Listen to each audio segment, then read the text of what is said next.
আসসালামু আলাইকুম। আজকে আমি বানাবো বিয়ে বাড়ির অনুষ্ঠানে যেই টিকা কাবাবগুলো তৈরি করা হয় সেরকম স্টাইলের একটা কাবাব।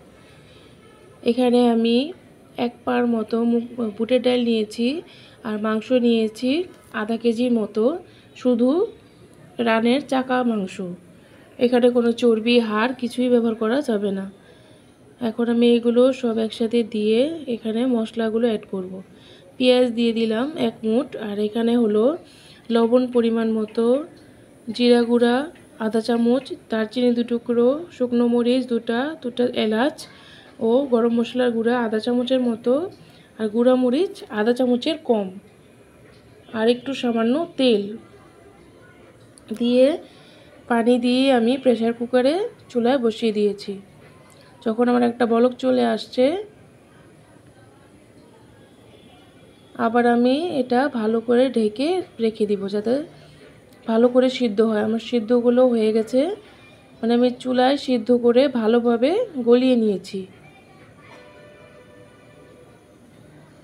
আর ব্লেন্ডারের জারে দিয়ে আমি একবার করে গ্রেন্ড করে নিব। বেশি মিক্স করা যাবে না, তাহলে যে মাংসর যে রেশা ভাবটা সেটা থাকবে না। রেশা ভাব না থাকলে টিকা ভালো হয় না। এখন আমি এই টিকার সাথে অফ ক্যামেরাতে আমি একটা ডিম ও 4-5টা রোজ বিস্কিট গুঁড়ো করে দিয়েছি, দিয়ে ভালো করে মেখে নিয়েছি। মেখে নেওয়ার পর এখন টিকার শেপে আমি দিয়ে নিব।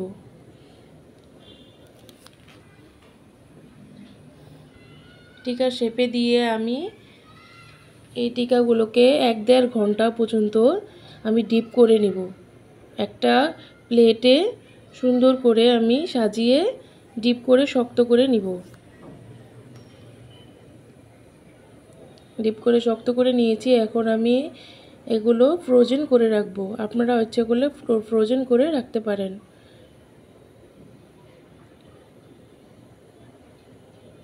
ফ্রোজেন করে রাখলে যখন ইচ্ছে হয় তখন ভেজে খাওয়া যায়, কিংবা কোনো মেহমান বাসায় আসলে চটপট তৈরি করে দেওয়া যায়।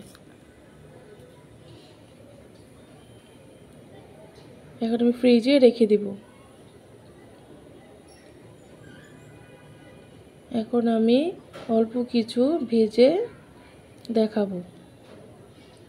এখন ডিপ করা টিকাগুলোই আমি তেল ভালো করে গরম করে টিকাগুলো দিব তেলে। চুলার আঁচটা কম করে নিতে হবে তেলটা গরম হওয়ার পর।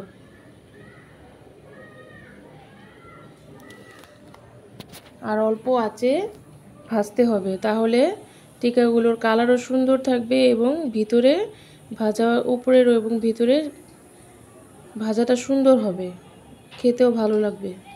আর চুলাটা বাড়িয়ে নিলে কি জিনিসগুলো পুড়ে যাবে, ফ্লেভারও নষ্ট হয়ে যাবে, আবার দেখতেও ভালো হবে না।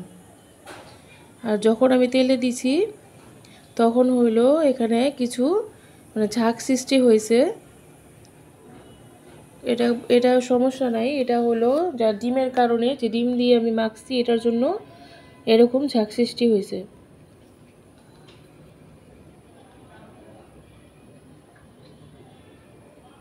এখন আমার টিকাগুলো 1 পিঠ ভাজা হয়ে যাওয়ার পর আমি আবার উল্টিয়ে দিয়েছি। দেওয়ার পর এখন আমি নামিয়ে নেব। এভাবে বানিয়ে খেয়ে দেখবেন, খুব ভালো হয়। এটা মেহমান আসলে কিংবা ঘরে বাচ্চাদের জন্য তৈরি করে রেখে দিলে ঝটপট তৈরি করে খাওয়ানো যায়। আগের দিনের আমার মা দাদিরা এরকমভাবেই টিকা তৈরি করতো। আর আমার ভিডিওগুলো যদি ভালো লেগে থাকে প্লিজ কমেন্টে জানাবেন। আমার ফেসবুক পেজ সাদিয়া রান্নাঘর, ওখানেও আমার ভিডিওগুলো পেয়ে যাবেন। সবাই লাইক দিয়ে আমার পাশে থাকবেন। আর আমার ভিডিওগুলো যদি ভালো লেগে থাকে আমাকে কমেন্টে অবশ্যই জানাবেন ভিডিওগুলো আমার কেমন হলো।